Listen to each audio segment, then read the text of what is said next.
মোদের আশার আলো, তাই তো তোমায় বাসি ভালো।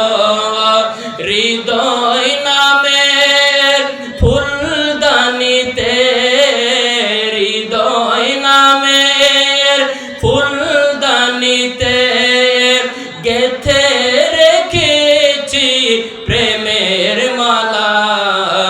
ইয়া রাসূলুল্লাহ ইয়া হাবিবাল্লাহ ইয়া রাসূলুল্লাহ ইয়া রাসূলুল্লাহ। সকলে একবার মুহাব্বতের আওয়াজ দিয়ে বলুন না ইয়া রাসূলুল্লাহ। আল্লাহর নবীজির সাহাবী হযরতে সিদ্দিক আকবর রাদিয়াল্লাহু তাআলা আনহু দরজার মধ্যে কান লাগায়া সারা রাত দাঁড়ায় থাকতেন। উম্মে সালমা রাদিয়াল্লাহু তাআলা আনহা জিজ্ঞাসা করেন, কখনো কখনো ওনার বিবি জান হযরতে উম্মে রুমান রাদিয়াল্লাহু তাআলা আনহা জিজ্ঞাসা করতেন, ওগো প্রাণের স্বামী, সারা রাত্র আপনি একটা বারের জন্য আপনি চোখের পাতা আপনি বন্ধ করেন না, বিছানায় আপনাকে শুইতে দেখি না, সারা রাত্র দরজার মধ্যে কান লাগায়া দাঁড়ায় থাকেন, কারণটা কি? ওগো আমার প্রাণের স্বামী, আমি জানতে চাই। হযরত সিদ্দিক আকবর বলেন, ও আমার প্রাণ প্রিয়তম স্ত্রী,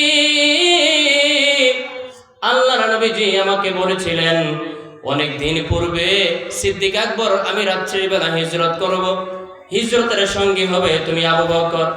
1 মাস 2 মাস 3 মাস 4 মাস নয়, 6 মাস অতিবাহিত হয়ে গিয়েছে।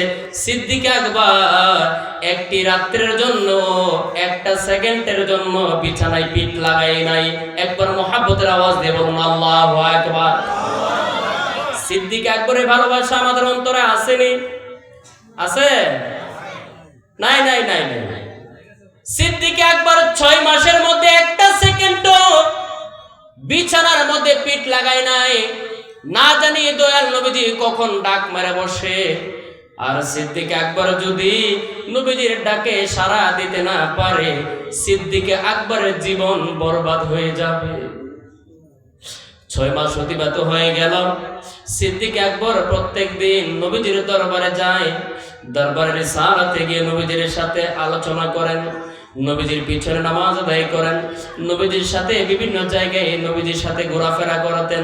ইসলামের দাওয়াত দেওয়ার জন্য, তাবলীগের দাওয়াত দেওয়ার জন্য বিভিন্ন জায়গায় আল্লাহ নবীজির সাথে সঙ্গী হিসেবে সিদ্দিক আকবর নবীজির সাথে চলাফেরা করতেন। প্রত্যেকটা দিন কার্যক্রম শেষ করে সিদ্দিক আকবর আবার বাড়িতে ফিরে আসতেন। এসে আবারও এশার নামাজ উনি নফল নামাজ আদায় করতেন, কারণ এশার নামাজ তো আমার নবীদের পিছনে আদায় করতেন। আদায় করে বাড়িতে এসে আবার নফল নামাজ আদায় করতেন, সারা রাত দাঁড়ায় থাকতেন। একদিন হঠাৎ করে আস্তে সরে দরজার মধ্যে কে যেন ঠক ঠক আওয়াজ না করে শুধুমাত্র মৃদু সুরে বলছেন, আবু বকর। সুবহানাল্লাহ বলেন। শুধুমাত্র বলেছেন আবু বকর। ডাক দিতে দেরি, পিছন থেকে দরজার পিছন থেকে আওয়াজ আসলো, লাব্বাইক ইয়া রাসূলুল্লাহ। আল্লাহু আকবার। সেই সিদ্দিক আকবর 6টি মাস একটা সেকেন্ডের জন্য রাতের বিছানায় মধ্যে পিঠ লাগায় নাই। না জানি নবীজির সাথে বেয়াদবি হয়ে যায়, আর আমরা কথায় কথায় নবীজির সাথে বেয়াদবি করি। কথা বলেন ঠিক কিনা? সিদ্দিক আকবর নবীজির সাথে বেয়াদবি করেন নাই। নবীজি বলেনও নাই যে সিদ্দিক আকবর তুমি রাইতে ঘুমায় না। নবীজি শুধু বলেছেন যে সিদ্দিক আকবর রাত্রে বেলা আমি হিজরত করব, হিজরতের সাথে হবে তুমি আবু বকর। একটা বারের জন্য বলে নাই যে আমি এমক দিন হিজরত করব। 6টি মাস সিদ্দিক আকবর নবীজির প্রেমে দাঁড়িয়েছিলেন। সেই প্রেম আমাদের অন্তরে জারি করা দরকার আছে না নাই? আজকে আমরা কথায় কথায় নবীজির শানে আমরা বেয়াদবি করি। কথা বলেন ঠিক কি না? সিদ্দিক আকবর নবীজির ডাক দিতে দেরি, বলেছেন লাব্বাইক ইয়া রাসূলুল্লাহ। দরজা খুলে দিলেন। সুবহানাল্লাহ। আল্লাহর নবীজি বলেন, এরে সিদ্দিক আকবর, আমি তো শুধু মৃদু স্বরে ডাক দিয়েছি, ডাক দিতে দেরি, তুমি আমার ডাকে সাড়া দিতে দেরি নাই, কারণটা কি আমি জানতে চাই। নবীজির কদম মুবারক জড়ায় ধরে ঝর্ণার মতন চোখের পানি ছেড়ে দিয়ে কাঁদতে লাগলেন। ইয়া রাসূলুল্লাহ, ইয়া হাবিবাল্লাহ, আমার জীবন যৌবন আমার সকল কিছু আপনি নবীজির কদমে কুরবান হোক। জোরে বলি সুবহানাল্লাহ। ইয়া রাসূলুল্লাহ, ইয়া হাবিবাল্লাহ, ইসলাম গ্রহণ করার পূর্ব থেকেই আমি আপনি নবীজিকে ভালোবাসতাম। ইসলাম গ্রহণ করেছি এক হৃদয় বিদারক ঘটনার মাধ্যমে। সিদ্দিক আকবর নবীজির কাছে ইসলাম ধর্ম গ্রহণ করেছেন। কাফেরদের কত জ্বালা যন্ত্রণা সহ্য করেছেন। ইয়া রাসূলুল্লাহ, ইয়া হাবিবাল্লাহ, আপনি নবীজির পিছনে পিছনে আমি থেকেছি, আপনি নবীজির কথার বাহিরে কখনো আমি যাই নাই। ইয়া রাসূলুল্লাহ, ইয়া হাবিবাল্লাহ, জীবনে কোনো জিনিস আমি সিদ্দিক আকবরের কাছে চান নাই, শুধুমাত্র বলেছেন আকবর তুমি আমার হিজরতের সাথী হবা। ইয়া রাসূলুল্লাহ, ইয়া হাবিবাল্লাহ, যেদিন আপনি বলেছিলেন ওই দিন থেকে আমি আমার পিঠকে ঘুমের জন্য আমি হারাম করে দিয়েছি। ইয়া রাসূলুল্লাহ, ইয়া হাবিবাল্লাহ, যদি আপনি ডাক দেন আর যদি আমি সিদ্দিক আকবর আপনার ডাকে সাড়া দিতে না পারি, আল্লাহ রাব্বুল আলামিন বলেছেন কুরআনুল কারীমের মধ্যে, আল্লাহ এবং আমার রাসূল যখন তোমাদেরকে ডাক দিবে কাল বিলম্ব করা যাবে না। আল্লাহ ও তার রাসূলের আহ্বানে সাড়া দেওয়া তোমার জন্য ফরজে আইন। একটু মুহাব্বতের আওয়াজ দিয়ে বলি না সুবহানাল্লাহ। ইয়া রাসূলুল্লাহ, ইয়া হাবিবাল্লাহ, আপনি ডাক দিয়েছেন, আমি সিদ্দিক আকবর যদি আপনার ডাকে সাড়া দিতে না পারি গো ইয়া রাসূলুল্লাহ, সেই দিন থেকে আজকে 6 মাস আমি বিছানার মধ্যে পিঠ লাগাই নাই। আমি রাত্রির বেলা আপনি যখন আমাদেরকে বিদায় দিতেন, আমি বাড়িতে এসে নফল নামাজ আদায় করে আপনি নবীজির ডাকে সাড়া দেওয়ার জন্য গো নবী আমি দরজার পাশে কান লাগায় শুনতাম, কখন জানি আপনি ডাক দেন। আমার নবীজি তাকে নিজ থেকে তুলে বুকের মধ্যে জড়াইয়া ধরে কান্নাকাটি করে, রে আবু বকর, তোমার এই ভালোবাসা যদি পরবর্তীতে আমার কোন উম্মত যদি অন্তর মধ্যে ধারণ করতে পারে, রে আবু বকর, আমি রাসূলুল্লাহ বলে দিলাম তুমি আবু বকর যে জান্নাতে থাকবে ওই উম্মত তোমার সাথে সেই জান্নাতে অবস্থান করবে। জোরে বলে সুবহানাল্লাহ। সিদ্দিক আকবর ভালোবেসেছেন নবীজিকে। নবীজি ঘোষণা দিয়েছেন, আবু বকর, তোমার এই ভালোবাসা আমার যে উম্মতের অন্তরে থাকবে, তুমি যে জান্নাতে থাকবা সেই জান্নাতে ওই উম্মত থাকবে। জোরে বলে সুবহানাল্লাহ। শুধু তাই নয়, আল্লাহর নবীজি হিজরতের রাত্রিতে যখন তিনি রওনা দিয়েছেন, রাস্তাঘাটের মধ্যে কাফেররা বৈঠক বসাইছে, পাহারাদার বসাইছে। কথা বলেন ঠিক কিনা? কথা বলেন ঠিক কিনা? রাস্তাঘাটের মধ্যে কাফের আবু জাহেল, উতবা, সাইবা, আবু লাহাব প্রমুখ কাফেররা বড় বড় দল দিয়ে দিয়ে বিভিন্ন জায়গার মধ্যে পাহারা দিয়েছে, যাতে করে মুহাম্মদুর রাসূলুল্লাহ সাল্লাল্লাহু আলাইহি ওয়াসাল্লাম আমাদের আকা মাওলা যাতে কাফেরদের চোখে ফাঁকি না দিয়ে যেন চলে যেতে না পারে, সেজন্য তারা পাহারাদার বসাইছেন। আচ্ছা, একটা জবান একটা মুহাব্বতের আওয়াজ দিয়ে বলেন, আমার আল্লাহ আমার নবীজির হেফাজতের মালিক নিয়েছেন কে? আল্লাহ। আমার নবীজিকে হেফাজত করার জিম্মাদার নিয়েছে কে? আল্লাহ রাব্বুল আলামিন হুকুম দিয়েছে হিজরত করার জন্য। নবীজিকে রাস্তার মধ্যে প্রতিরোধ করার জন্য, আমার নবীজিকে কতল করে দেওয়ার জন্য, নাউজুবিল্লাহ বলেন, নবীজিকে কতল করার জন্য রাস্তার মধ্যে কাফেররা উপঢৌকন ঘোষণা দিয়েছেন, পুরস্কার ঘোষণা দিয়েছেন। যারা মুহাম্মদ সাল্লাল্লাহু আলাইহি ওয়াসাল্লামের কল্লা যারা এনে দিতে পারবে তাদেরকে প্রভুত্ব সম্পদের মালিক করে দেওয়া হবে। সিদ্দিক আকবর এই কথাটা জানে কি জানে না? এই কথা বলেন, জানে কি জানে না? জানেন। আমার নবীজি বলেছেন, হে সিদ্দিক আকবর, তুমি আমার হিজরতের সাথী হবা, আমি রাস্তা দিয়ে চলবো, তুমি আমার সাথে থাকবা। সিদ্দিক আকবর রাত্রের গভীর নিশীথে একবার নবীজির ডান দিকে দৌড় দেয়, আবার নবীজির বাম দিকে দৌড় দেয়, আবার নবীজির সামনে দৌড় দেয়, আবার নবীজির পিছনে দৌড় দেয়। আল্লাহর নবীজি সিদ্দিক আকবর যখন আমার নবীজির সামনে পিছনে ডাইনে বামে যখন বারবার পায়চারি করছে রে মাওলা, আমার নবীজি বলেছেন, ও সিদ্দিক আকবর, তুমি কেন বারবার আমি রাসূলুল্লাহর সামনে ডাইনে বামে পিছনে চলাফেরা করছো, কারণটা কি আমাকে বলো। সিদ্দিক আকবর বলেন, ইয়া রাসূলুল্লাহ, ইয়া হাবিবাল্লাহ, এই মুহূর্তে আপনার সঙ্গে তো আমি আবু বকর ছাড়া আর কেউ নাই। সুবহানাল্লাহ। এই মুহূর্তে আপনার সঙ্গে আমি আবু বকর ছাড়া আর কেউ নাই। ইয়া রাসূলুল্লাহ, ইয়া হাবিবাল্লাহ, আমি শুনেছি কাফেররা তারা পুরস্কার ঘোষণা করেছে, যারা যদি তারা আপনি নবীজিকে কতল করে তাদের সামনে নিয়ে যেতে পারবে, তাদেরকে মোটা অঙ্কের অ্যামাউন্ট ঘোষণা করা হয়েছে।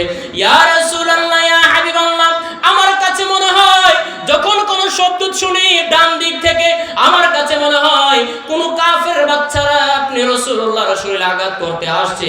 ইয়া রাসূলুল্লাহ, আবার যখন শুনি বাম দিক থেকে আওয়াজ আসছে, আমি বাম দিকে দৌড় দেই, ডান দিক থেকে যখন আওয়াজ আসে আমি ডান দিকে দৌড় দেই, সামনের দিক দিয়ে যখন আওয়াজ আসে আমার মনে চিন্তা শুরু হয়ে যায়, না জানি আপনি রাসূলুল্লাহর দেহ মুবারকের মধ্যে আঘাত চলে আসে।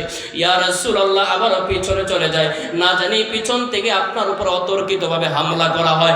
ইয়া রাসূলুল্লাহ, ইয়া হাবিবাল্লাহ, আমি আবু বকর থাকতে আপনি নবীজির দেহ মুবারকের উপরে যদি কোনো কাফেরের আঘাত চলে আসে গো নবী, কাল হাসরের ময়দানে আল্লাহ রাব্বুল আলামিন যদি আমি হযরত আবু বকরকে জিজ্ঞাসা করা হয়, হে আবু বকর, হিজরতের সঙ্গী তোমাকে আমি বানিয়েছিলাম আমার নবীর সাথে, হে আবু বকর, তুমি তোমার নিজের জীবনকে বাঁচিয়েছো, কিন্তু আমার রাসূলুল্লাহর দেহের মধ্যে আঘাত লেগেছে, তুমি ফিরাইতে পারো না। ইয়া রাসূলুল্লাহ, আমি কাল হাসরের ময়দানে আল্লাহ রাব্বুল আলামিনের কাছে আমি জবাব দিতে পারবো না। ইয়া রাসূলুল্লাহ, ইয়া হাবিবাল্লাহ, যখন আমি আতঙ্কে যখন লিপ্ত হয়ে যাই গো নবী, আমি সেই সময় সেই দিকে আমি দৌড়ে চলে যাই, যাতে করে কাফেরের কোনো আঘাত আপনি নবীজির নূরানি দেহের মধ্যে না পড়ে। একটা মহব্বতের আওয়াজ দিয়ে বলুন না, ইয়া রাসূলুল্লাহ। কি মহব্বত সিদ্দিক আকবর আমার নবীজিকে করেছেন। রাতের পর রাত শেষ হবে, দিনের পরে দিন শেষ হবে, আলেমের আলেমগিরি শেষ হবে। সাহাবায়ে কেরামগণ আমার নবীজিকে যেভাবে ভালোবাসতেন, সেই ভালোবাসা কখনো আপনি বয়ান করে শেষ করতে পারবেন। শুধু তাই নয়, সিদ্দিক আকবর আল্লাহর নবীজি যখন যাহা চাইতেন অকপটে সমস্ত কিছু নবীজির কদমে উৎসর্গ করতেন। ইসলাম ধর্ম গ্রহণ করার পর আল্লাহ নবীজির কদম মুবারকে, কারণ জাহিলি যুগে ইসলাম ধর্ম গ্রহণ করার পূর্বে আবু বকর রাদিয়াল্লাহু তাআলা অনেক বড় ধনী ছিলেন, ধনাঢ্য ব্যক্তি ছিলেন। আরবের মধ্যে সিদ্দিক আকবরের নাম ছিল, যশ খ্যাতি ছিল, তিনি কাপড়ের ব্যবসায়ী ছিলেন। জোরে বলে সুবহানাল্লাহ। যখন আমার নবীজির কদম মুবারকে নেসার হয়ে গেলেন, কালিমা পড়ে যখন মুসলমান হয়ে গেলেন, আল্লাহর নবীজির কদম মুবারকের মধ্যে সমস্ত ধন সম্পদ লুটিয়ে দিলেন। ইয়া রাসূলুল্লাহ, ইয়া হাবিবাল্লাহ, আমার সমস্ত জান জীবন সমস্ত সকল ধন সম্পদ আপনি নবীজির কদম মুবারকে আমি উৎসর্গ করে দিলাম। জোরে বলে সুবহানাল্লাহ। আল্লাহর নবীজির সাহাবায়ে কেরামগণ আমার নবীজিকে মহব্বত করতেন। কি জন্য মহব্বত করতেন? আমার নবীজির ভালোবাসা কামাই করার জন্য। কারণ আল্লাহ রাব্বুল আলামিন কালামে পাকের মধ্যে ঘোষণা করেন, বিসমিল্লাহির রহমানির রহিম, কুল ইন কুনতুম তুহিব্বুনাল্লাহ ফাত্তাবিউনি ইউহিব্বুকুমুল্লাহ ওয়া ইয়াগফির লাকুম যুনুবাকুম ওয়াল্লাহু গফুরুর রহিম। আল্লাহ রাব্বুল আলামিন ঘোষণা দিয়েছেন, হে নবী আপনি বলে দিন, যারা আমি আল্লাহকে পাইতে চাই, আমি আল্লাহর রেজামন্দি যারা হাসিল করতে চাই, তারা যেন আপনি রাসূলকে ভালোবাসে। রাসূলুল্লাহকে ভালোবাসার কথা যখন সাহাবায়ে কেরামগণ কুরআনের আয়াতে কারিমার মাধ্যমে যখন জানতে পেরেছেন, সাহাবায়ে কেরামগণ নিজের জীবন যৌবন সকল কিছু আমার নবীজির কদম মুবারক উৎসর্গ করে দিতেন। আল্লাহর নবীজির কথা শোনা মাত্র দেরি করতেন না। যখনই একবার শুনতেন যে নবীজি ডাক দিয়েছেন, পঙ্গপালের নেই আমার নবীজির কদমে এসে হাজির হইতেন। জোরে বলি সুবহানাল্লাহ। সেই রকম একজন সাহাবী ছিল যিনি পৃথিবীর জমিনে মানুষের মধ্যে সবচাইতে কালো নিগ্র কৃষ্ণ বর্ণের সাহাবী, যার নাম হচ্ছে হযরতে বেলাল হাবশী। একটু মহব্বতের আওয়াজ দিয়ে বলুন না ইয়া রাসূলুল্লাহ। বেলাল হাবশীকে আপনারা চিনেননি? নাম শুনছেননি? কেমন ছিলেন সাহাবী? আইরে পৃথিবীর জমিনে সবচাইতে কৃষ্ণাঙ্গ সাহাবী। আমাকে মাহফিলে আসার আগে বলা হয়েছে বেলাল রাদিয়াল্লাহু তাআলা আনহুর জীবনী থেকে কিছু আলোচনা করার জন্য, সেই জন্য মুহাব্বতের আয়াতটা আমি তেলাওয়াত করেছি। ও আমার ভাইয়েরা, ও বাবারা, পর্দানসীন সরলা অবলা মা বোনেরা, একটু শুনে যান। শুধুমাত্র মাহফিল শুনলে শুনবে না ও হবে না। আমার পূর্ববর্তী আলেম আল্লামা সৈয়দ হাবিবুর রহমান সাহেব অত্যন্ত সুন্দর প্রাঞ্জল ভাষায় তিনি আলোচনা করে গিয়েছেন। শুধুমাত্র মাহফিল শুনলে শুনবে চলবে না, মাহফিল কিছু কানো কইরা বাড়িতে লয়ে যাওয়া লাগবে। কথা বলেন ঠিক কি না? হযরতে বেলাল রাদিয়াল্লাহু তাআলা আনহু তিনি কেমন সাহাবী ছিলেন? তিনি উমাইয়া খলিফার দাস ছিলেন। উমাইয়া খলিফার দাস ছিলেন। আল্লাহর নবীজির আগমনের কথা, নবীজি আখির নবী হিসেবে যখন দুনিয়াতে এসেছেন, এই সংবাদ যখন বেলাল শুনতে পেয়েছেন, মনে মনে আমার নবীজির উপর কালিমা গ্রহণ করে মুসলমান হয়ে গিয়েছেন। জোরে বলি সুবহানাল্লাহ। নবীজিকে দেখেন নাই, শুধুমাত্র কানে শুনেছেন। মক্কার জমিনে একজন নবী এসেছেন, যে নবী হিজরত করে মদিনায় এসেছেন, যে নবীজিকে দেখার জন্য মদিনার আবাল বৃদ্ধা বনিতা সকলে আমার নবীজির কদমে হাজির। জোরে বলি সুবহানাল্লাহ। হযরতে বেলাল রাদিয়াল্লাহু তাআলা আনহু যখন শুনেছেন, মনে মনে আমার নবীজির কালিমা গ্রহণ করেছেন। লা ইলাহা ইল্লাল্লাহু মুহাম্মাদুর রাসূলুল্লাহ সাল্লাল্লাহু আলাইহি ওয়াসাল্লাম। হযরতে বেলাল রাদিয়াল্লাহু তাআলা আনহু উমাইয়া খলিফার অধীনে যখন ছিলেন, তিনি গোপনে গোপনে আমার নবীজির মহব্বতে আল্লাহর ইবাদত করতেন। উমাইয়া খলিফা সেগুলো পছন্দ করত না, সেগুলোকে সে স্থান দিত না।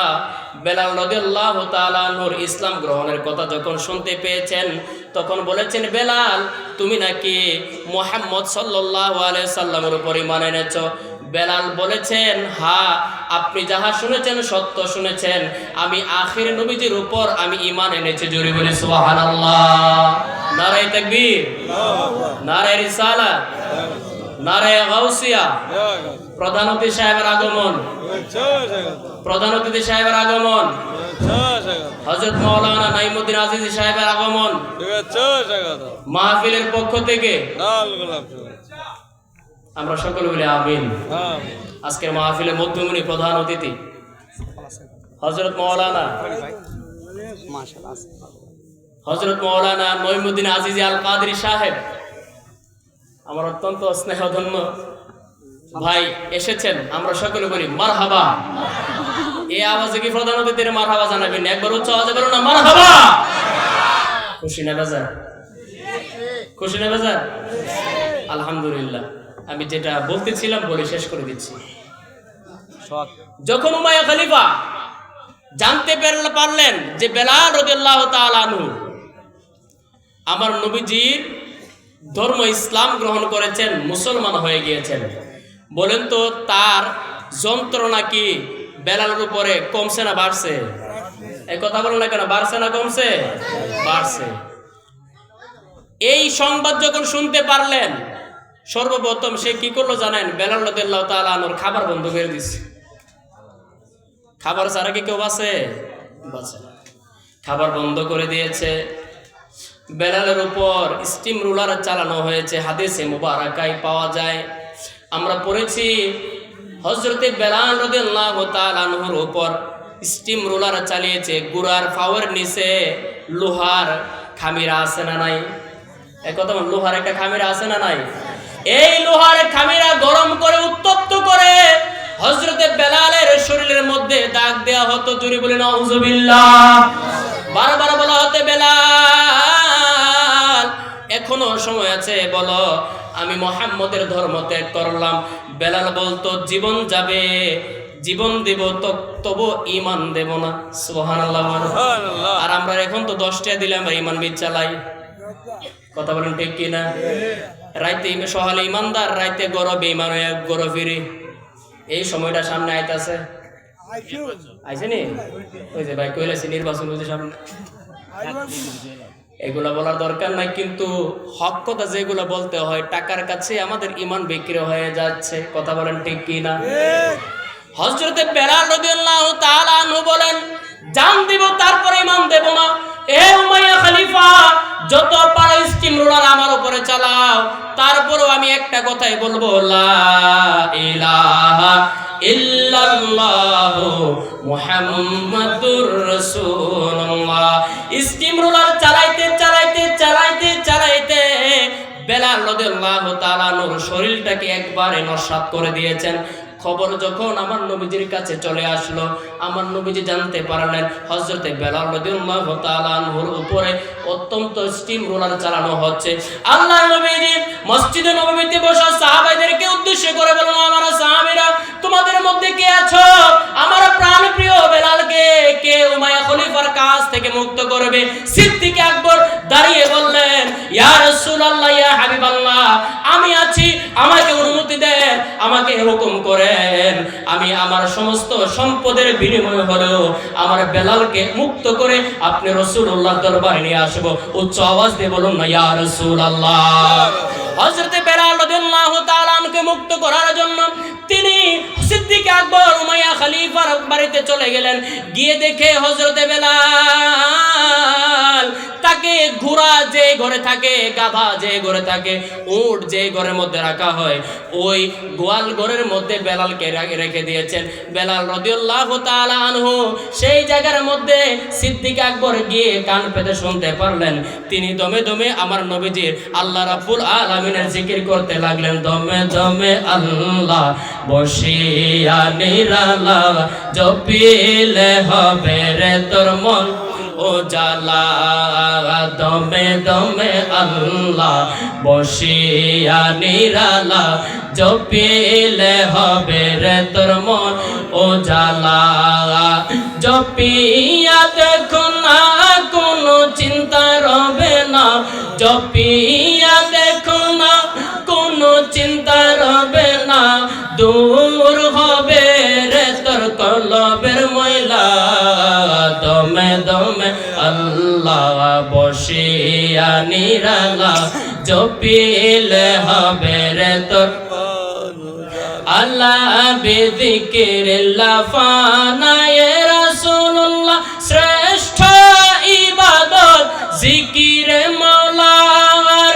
মুরাকাবা বসিলে সব লতিফা খুলে যাবে, মুরাকাবা বসিলে সব লতিফা খুলে যাবে। দেখতে পাবি রে তুই আরশে মুআল্লা। দমে দমে আল্লাহ বসিয়া নিরালা, জপিলে হবে রে তোর মন ও জালা। জপিয়া দেখো না কোনো চিন্তা রবে না, জপিয়া দেখো না কোনো চিন্তা রবে না, দূর হবে রে তোর কলবের ময়লা।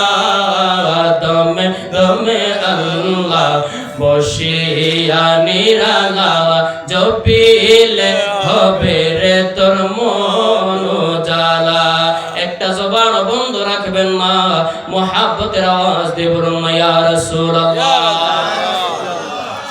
হযরত সিদ্দিক আকবর বেলাল রাদিয়াল্লাহু তাআলা নূর বেহাল দশা দেখে বেলালকে আর ডিস্টার্ব করে নাই, সাথে সাথে দৌড় মেরে চলে গেলেন উমাইয়া ইবনে খালফের কাছে।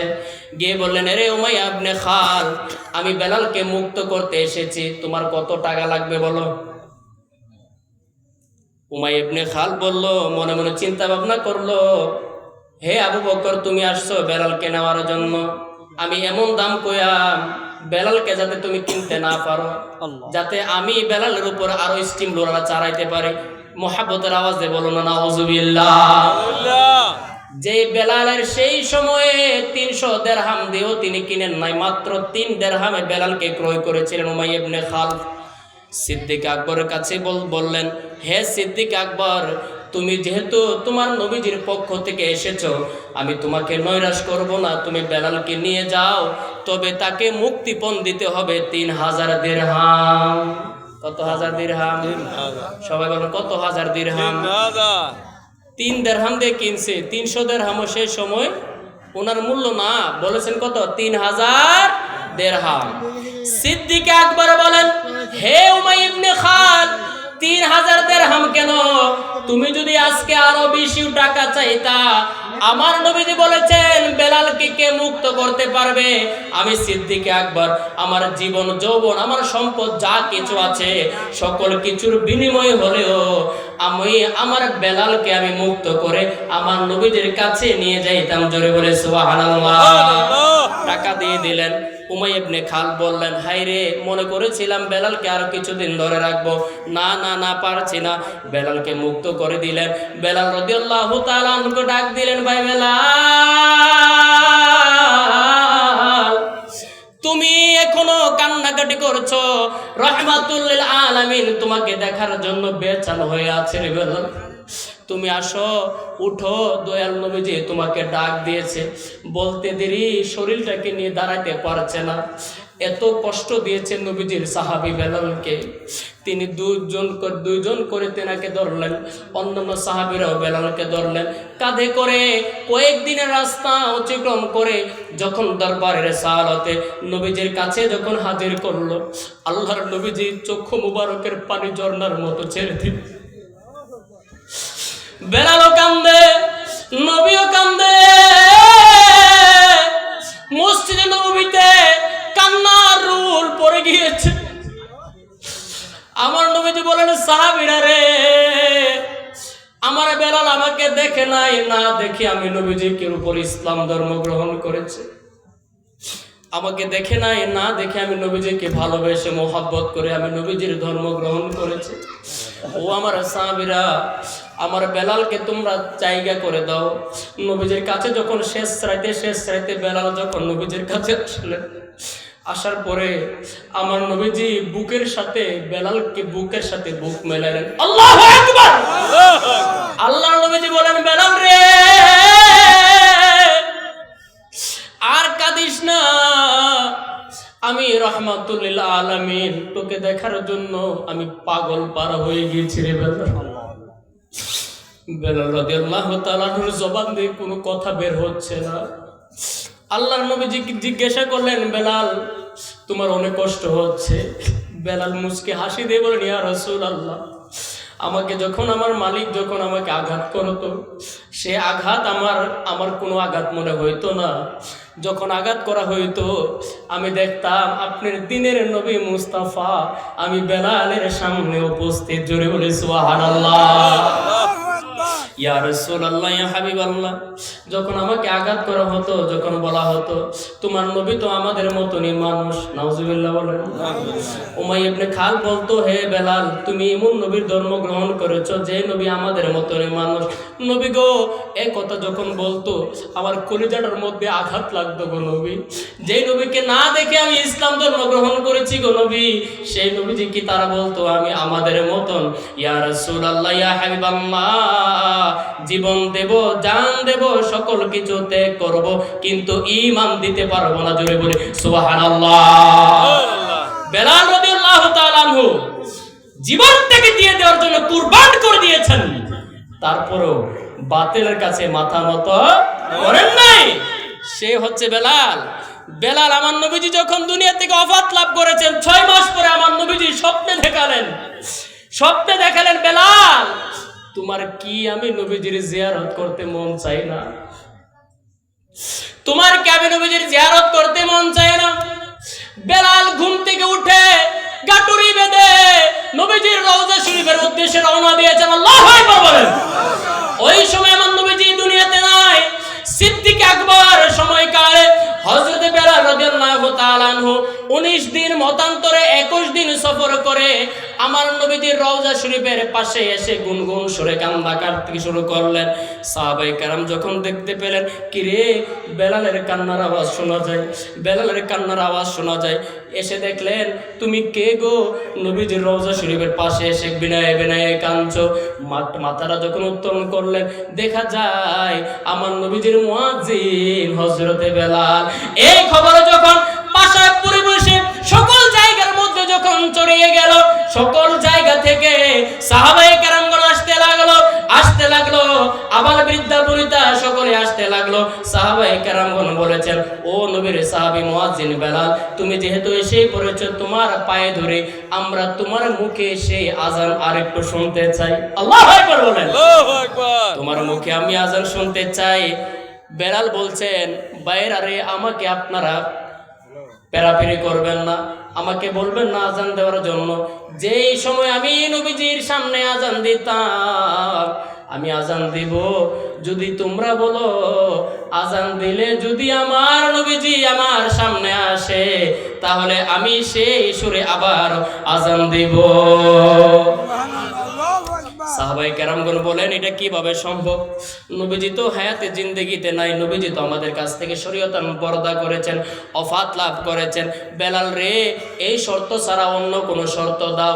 বেলাল বলেন, না না না, আমার নবীজির নাম যখন আমি উচ্চারণ করব, নবী যদি সামনে উপস্থিত না হয় আমার কলিজাটা ফেটে যাবে, আমি নবীজিকে না দেখে সালাম আজান দিতে পারবো না।